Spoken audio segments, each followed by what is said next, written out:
Hello friends, new episode में आपका स्वागत है। एपिसोड की स्टार्टिंग में दिखाया जाता है जियान के फादर इन लॉ उन लोगों का कंपटीशन स्टार्ट कर देते हैं। झाओ वैन अपने सभी सैनिकों को ऑर्डर देता है हमला करने के लिए और उसके सभी सैनिक लॉन्ग फॉर्मेशन स्नेक टेक्निक का यूज़ करते हैं हमला करने के लिए। उस टेक्निक को देखकर जियान के फादर इन लॉ काफ़ी ज़्यादा सरप्राइज हो जाते हैं और जो जियान का विद्रोह कर रहे होते हैं वो सभी काफ़ी ज़्यादा खुश होते हैं। झाओ वैन के सभी सैनिक तेजी से आगे बढ़ रहे होते हैं हमला करने के लिए। वहीं ज़ैंग अपने फादर से खुश होते हुए कहता है, फादर आपको पता है जियान ने मुझसे बेट लगाई है, अगर वो इस कंपटीशन में जीत गया तो मैं उसे ग्रैंडपा बोलूँगा। उसके डैड कहते हैं, क्या कहा तुमने, तुम उसे ग्रैंडपा बोलोगे? इसका मतलब क्या तुम मेरे बेटे नहीं हो? तुम्हें तो सिर्फ अपने दादाजी को ग्रैंडपा बोलना चाहिए। ज़ैंग कहता है, डैड आपको चिंता करने की कोई ज़रूरत नहीं, क्योंकि मैं अच्छे से जानता हूँ जियान बिल्कुल भी नहीं जीतने वाला। वहीं जियान देखता है झाओ वैन के सैनिक उसके ऊपर हमला करने के लिए आ रहे होते हैं। वो अपने सैनिकों से कहता है सील का यूज़ करने के लिए और उसके सैनिक अपनी सील का यूज़ करने लग जाते हैं। सील की मदद से एक भी एरो उनको छू भी नहीं पाती है और वो घेरा बना लेते हैं। ज़ैंग हंसते हुए जियान से कहता है, जियान तुम इस लॉन्ग फॉर्मेशन टेक्निक के आगे बिल्कुल भी नहीं टिक सकते। वहीं जियान अपने साथियों के साथ शील्ड से उन एरोज को रोकने की कोशिश कर रहा होता है। जियान के फादर इन लोग कहते हैं, मुझे तो इसमें बिल्कुल भी सस्पेंस नज़र नहीं आ रहा है। सोफिया कहती है, डैड आप गलत हैं, ज़रा ध्यान से देखिए। झाओ वैन कहता है, चलो मैं देखता हूँ आखिर तुम इस तरीके से कितनी देर तक खुद को प्रोटेक्ट कर पाओगे और कितनी देर तक मेरे सामने टिक सकते हो। और वो फिर से अपने साथियों से कहता है, दोबारा से जियान के ऊपर हमला करो। लेकिन जियान इस बार उसके अटैक को ब्लॉक करने में कामयाब हो जाता है। झाओ वैन को बहुत ज़्यादा गुस्सा आता है और वो कहता है, ऐसा कैसे हो सकता है, और वो बहुत तेज़ी से चिल्ला रहा होता है। सोफिया खुद ये सब देख के हैरान होती है और वो कहती है, जियान ने टेंट स्ट्राइक का यूज़ किया है, अब शायद वो बहुत टाइम तक टिक सकता है। जियान की इस टेक्निक को देख के सभी लोग हैरान होते हैं और ज़ैंग के डैड कहते हैं, क्या जियान के पास कोई कार्ड था? उसने अपने पास कोई कार्ड छिपा रखा था, वो ऐसा कैसे कर सकता है? जियान अभी भी शील्ड के पीछे ही होता है। ज़ैंग कहता है, फादर आप चिंता मत कीजिए, बस ये ब्लॉक करने में ही तो कामयाब हुआ है, कौन सा ये अभी जीत गया। वहीं झाओ वैन कहता है अपने साथियों से, दोबारा से इन लोगों के ऊपर अटैक करो, इस बार ये टिक नहीं सकते। और उसके साथी फिर से उन लोगों के ऊपर अटैक करने के लिए तेज़ी से आगे बढ़ रहे होते हैं। झाओ वैन अटैक करवाते हुए बहुत ज़्यादा खुश होता है। झाओ वैन भी मुस्कुराता है और अपने साथियों से कहता है अपने मूव को चेंज करने के लिए। जियान के सभी सैनिक उसके अटैक को रोकने में कामयाब हो जाते हैं। सभी लोग ये देख के हैरान होते हैं और वो कहते हैं, इतना लॉन्ग स्नेक फॉर्मेशन। जियान और जियान के साथियों ने तुरंत रोक लिया और फिर रिजल्ट अनाउंस होता है। बैटल अब वो लोग हार चुके होते हैं और जियान के सभी साथी बहुत ज़्यादा खुश होते हैं और खुश होते हुए कहते हैं, हम कभी भी नहीं हारेंगे। सोफिया अपने फादर से कहती है, तो फादर देखो आपके सामने रिजल्ट आ ही चुका है। उसके फादर अभी भी मानने को तैयार नहीं होते कि जियान अच्छा है और उसका कल्टीवेशन इतना ज़्यादा बुरा भी नहीं है। और वो कहते हैं, वैसे एक वेस्ट तो वेस्ट ही होता है और सभी लोग तो यही सोचेंगे ना कि एक वेस्ट इंसान मेरी क्या ही इज्जत बचा लेगा। उनकी बात को सुनकर सोफिया सोच में पड़ी हुई होती है और वहीं लिन फैमिली के पैट्रियार्च और ज़ैंग फैमिली के पैट्रियार्च दोनों आपस में बात करते हुए कहते हैं, अगर हम दोनों एक दूसरे के सन और डॉटर की शादी एक दूसरे के साथ करा देते हैं तो काफ़ी ज़्यादा अच्छा होगा हमारे लिए, और यान फैमिली अगर हम ऐसा करते हैं तो हमसे जलेगी। ये बात सुनते ही जियान के फादर इन लोग को बहुत ज़्यादा गुस्सा आ जाता है और वो जियान के ऊपर चिल्लाते हुए कहते हैं, सबसे ज़्यादा बुरी बात तो ये है, तुम अपने दुश्मनों को युडान दे देते हो और इसके बदले में तुम जीतते हो, तो ऐसी जीत का भी क्या फ़ायदा। अगर जीतना ही चाहते हो तो अपने बल पर जीतो। जियान कहता है, फादर इन लो आप इतनी चिंता मत कीजिए, वरना आपको हार्ट सर्जरी करानी पड़ेगी। और तभी दिखाया जाता है जियान को देखकर सोफिया और बाकी सभी लोग बहुत ज़्यादा हैरान होते हैं और सोफिया कहती है, ये रॉयल ड्रैगन अरे है। जियान ने अपने टेंथ स्ट्राइक का यूज़ किया था, जिसकी मदद से उसने अपने साथियों के साथ झाओ वैन के सभी सैनिक और झाओ वैन को चारों तरफ से घेर लिया था। उसने अपने स्पेयर को टारगेट कर रखा होता है झाओ वैन पर और वो झाओ वैन से कहता है, देखो मैंने तुम्हें हरा दिया है। और जियान अपने मन में कहता है, मैंने क्वीन चैन की कलेक्शंस को पढ़ा था, इसीलिए मुझे ये टेक्निक्स आती है। जियान के फादर इन लो मैच का रिजल्ट अनाउंस करते हुए कहते हैं, जियान अब जीत चुका है। उस खबर को सुनकर ज़ैंग बहुत ज़्यादा डर जाता है और वो कहता है, ये क्या हो गया, अब तो मैंने जितने भी मनी इसमें लगाए थे वो सब बर्बाद हो जाएंगे। जियान अब मैच जीत चुका होता है और जो इनाम था वो भी उसे मिल गया होता है और वो कहता है ज़ैंग से, मैं तुम्हारा ग्रैंडफादर हूँ और इसीलिए मैं तुम्हें थैंक यू कहना चाहता हूँ क्योंकि तुम्हारी वजह से मुझे 30,000 गोल्ड कॉइन्स मिले हैं। ज़ैंग जियान के ऊपर गुस्सा करते हुए कहता है, तुमने ज़रूर चीटिंग की है, तुम तो एक कबाड़ हो, तो तुम ये कैसे कर सकते हो। ज़ैंग के फादर ज़ैंग को एक पंच करते हैं और वो कहते हैं, तुम्हारी हिम्मत कैसे हुई, इतने सारे मनी को तुमने वेस्ट कर दिया, तुम तो कह रहे थे कि जियान हार जाएगा लेकिन वो जीत गया। ज़ैंग के फादर सोफिया के फादर को देख रहे होते हैं। सोफिया के फादर उससे कहते हैं, आखिर तुम मुझे इस तरीके से क्यों घूरे जा रहे हो। ज़ैंग के फादर कहते हैं, तुम्हारा जो सन इन लॉ है वो बहुत ज़्यादा स्मार्ट है और काफ़ी ज़्यादा टैलेंटेड लग रहा है। उन कॉइन्स को पाने के बाद जियान बहुत ज़्यादा खुश लग रहा होता है। ज़ाओ वैन को काफ़ी गुस्सा आ रहा होता है और अब वो अपने सैनिकों को पीटते हुए कहता है, तुम लोग वेस्ट हो, सिर्फ एक कबाड़ हो। वहीं ज़ाओ वैन बहुत गुस्सा करता है और कहता है, मैं इसे बिल्कुल भी नहीं छोड़ूंगा और इसकी बॉडी से इसके सर को अलग कर दूंगा। जियान बहुत ज़्यादा खुश होता है इनाम पाने के बाद और वो कहता है, मुझे टोटल 70,000 गोल्ड कॉइन्स मिले हैं और 10 मार्शल आर्ट की बुक मिली है। ये मेरे लिए बहुत ज़्यादा अच्छा है। जैसे चिल्ड्रन को गिफ्ट मिलते हैं इसी की तरह मुझे भी महसूस हो रहा है। उस गिफ्ट को उसके फादर इन लॉ देखते हैं तो वो भी काफ़ी खुश होते हैं और वो कहते हैं, तुमने काफ़ी अच्छा काम किया है, तुम्हें मार्शल आर्ट की 10 बुक्स मिली हैं, वेरी गुड। और जियान कहता है, ये बुक्स नई है लेकिन ये नई लिखी गई है ऐसा नहीं है, इसमें जो लिखी गई हैं चीज़ें वो काफ़ी ज़्यादा पुरानी है लेकिन वो चीज़ें बहुत ज़्यादा अच्छी है। और वो ये बोलते हुए सोफिया को देख रहा होता है और स्माइल कर रहा होता है। सोफिया भी उसे देख के काफ़ी ज़्यादा खुश होती है और वहीं ज़ैंग के फादर ज़ैंग को पीट रहे होते हैं और कहते हैं, देखो ज़रा उस बच्चे के अंदर बहुत ज़्यादा नॉलेज है। लिन जियान को देख रही होती है और उसे देखकर अपने मन में कहती है, ये ज़ाओ वैन से अनएक्सपेक्ट तरीके से फाइट कर रहा है स्टार्टिंग से, पता नहीं और कितनी चीज़ें इसके अंदर छिपी हुई है और ये कितना ज़्यादा टैलेंटेड है क्योंकि पहले तो ये बिल्कुल भी टैलेंटेड नहीं था। मुझे बहुत ज़्यादा ध्यान रखना होगा।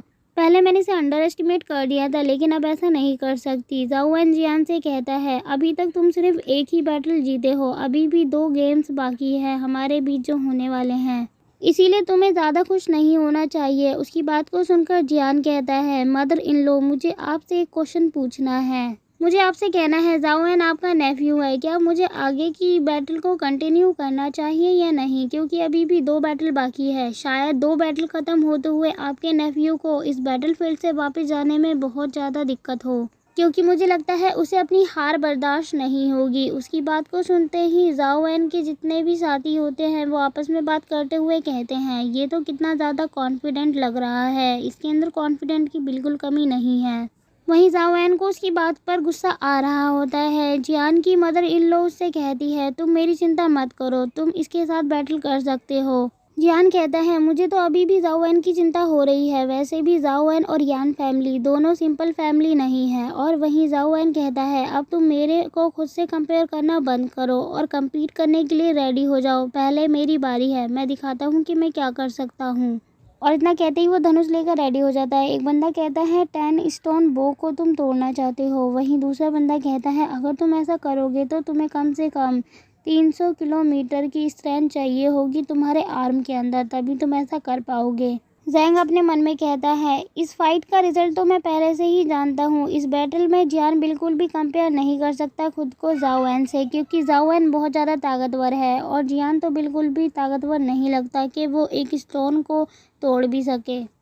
वहीं सोफिया काफ़ी ज़्यादा डरी हुई होती है और वो कहती है, पता नहीं कैसा रिजल्ट आएगा। ज़ाओ वैन कहता है, जियान तुम मेरे लिए थोड़ा सा वेट करो, देखो मैं क्या करके दिखाता हूँ। और जियान उसकी डिसरिस्पेक्ट करते हुए आराम से बैठकर एप्पल खा रहा होता है। तभी ज़ाओ वैन चिल्लाते हुए कहता है, स्टोन जल्दी से लेकर आओ। 2 बंदे स्टोन लेकर आ रहे होते हैं और वो आसमान की ओर फेंक देते हैं।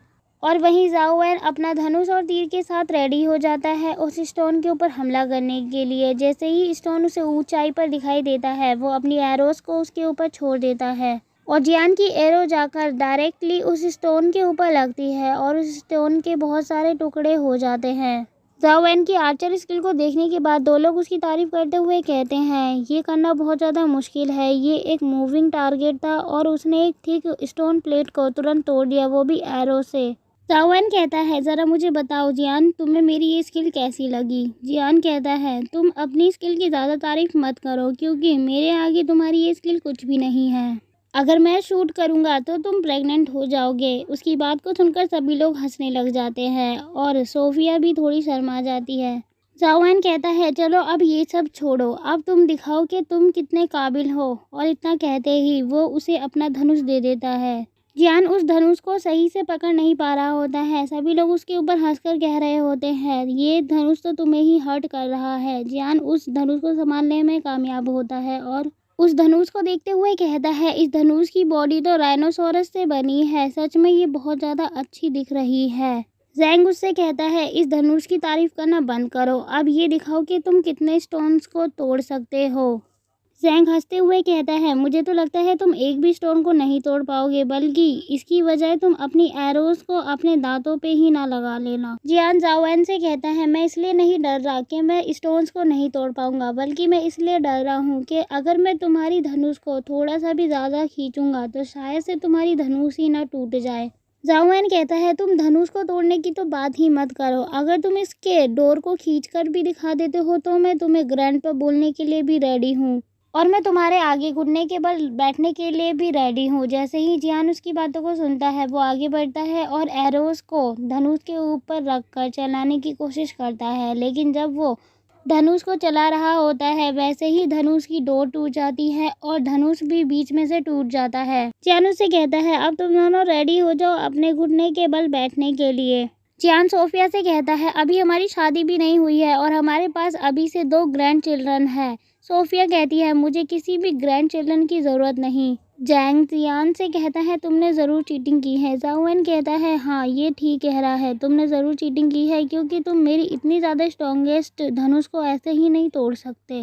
जियान उससे कहता है मैं जानता हूँ तुम लोग मुझे ग्रैंडपा नहीं बोलना चाहते हो, लेकिन अभी मुझे अपने टास्क को कंप्लीट करने के लिए 15 स्टोन वाली धनुष की ज़रूरत है और उसी से मैं अपने टारगेट को कंप्लीट कर पाऊँगा। जियान की बात को सुनते ही 2 लोग आपस में बात करते हुए कहते हैं वो वाली धनुष तो और भी ज़्यादा भारी होती है, ये कैसे चला पाएगा, कहीं ये पागल तो नहीं हो गया। जियान की बात सुनते ही जियान के फादर इन लॉ नई धनुष मंगाते हैं जो 15 स्टोन्स की ही होती है और वो कहते हैं ये बहुत अच्छा ट्रेजर है, इसे पैलेस के सिर्फ मेन सदस्य ही यूज़ कर सकते हैं, लेकिन बहुत सालों से ये बंद पड़ा था और अब इसकी ज़रूरत पड़ चुकी है।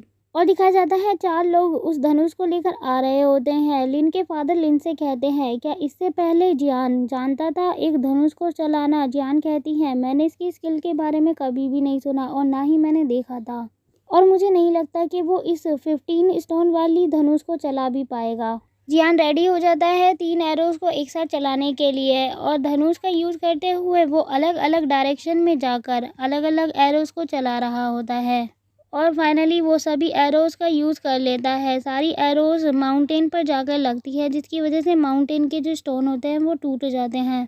सभी लोग कहते हैं ये तो बहुत ज़्यादा पावरफुल था और सभी लोग उस जगह पर जाकर खड़े हो जाते हैं जहाँ पर जियान की एरो जाकर लगी होती है। सारी एरो जाकर एक ही पॉइंट पर लगती है। ये देखकर जियान के फादर इन लोग बहुत ज़्यादा सरप्राइज हो जाते हैं और वो कहते हैं जियान ऐसा कैसे कर सकता है, उसने अलग अलग डायरेक्शन से अपनी एरोज़ को चलाया था लेकिन सारी एरोज़ आकर एक जगह इकट्ठी हो गई। और वो अनाउंसमेंट करते हुए कहते हैं जियान इस कंपटीशन को जीत चुका है और जाओएन हार चुका है। जाओएन जब ये सुनता है तो वो बहुत ज़्यादा दुखी हो जाता है और वो कहता है मैं सोफिया को ऐसे ही नहीं जाने दे सकता, कोई और मेरे से छीन नहीं सकता उसे, वो मेरी चीज़ है। जियान कहता है अब सारा गेम तुम्हारे ग्रैंडपा ही खेलेंगे, इसीलिए तुम अब रास्ते से हट जाओ। और इतना कहते ही वो अपनी एरोज़ को उसके ऊपर टारगेट करता है। जाओएन को उसके ऊपर बहुत ज़्यादा गुस्सा आ जाता है। जाओएन कहता है मैं तुम्हें नहीं छोड़ूंगा और तेज़ी से आगे बढ़ रहा होता है, लेकिन जियान तभी अपनी एरोज़ को उसके ऊपर छोड़ देता है। जाओएन उसे रोकने की कोशिश कर रहा होता है लेकिन एरो जाकर जाओएन की बॉडी में लग जाता है। जाओएन उस एरो को अपनी बॉडी से बाहर निकालता है। जाओएन के ब्लड भी निकल रहा होता है। जाओएन उसके ऊपर चिल्लाते हुए कहता है तुम्हारी हिम्मत कैसे हुई मेरे ऊपर हमला करने की, और तेज़ी से आगे बढ़ते हुए कहता है तुम्हारे मरने की इच्छा है, मैं ज़रूर तुम्हारी इच्छा को पूरी करूँगा। जितना दर्द आज तुमने मुझे दिया है मैं तुम्हें उसका 10 गुना ज़्यादा दर्द दूंगा। चैन उससे कहता है सबसे पहले तुम ढंग से देखना सीखो। और दिखाया जाता है वो दोनों एक दूसरे से फाइट करने लग जाते हैं और इस एपिसोड का यहीं एंड हो जाता है। थैंक्स फॉर वॉचिंग और कमेंट में बताएं आपको ये वीडियो कैसी लगी।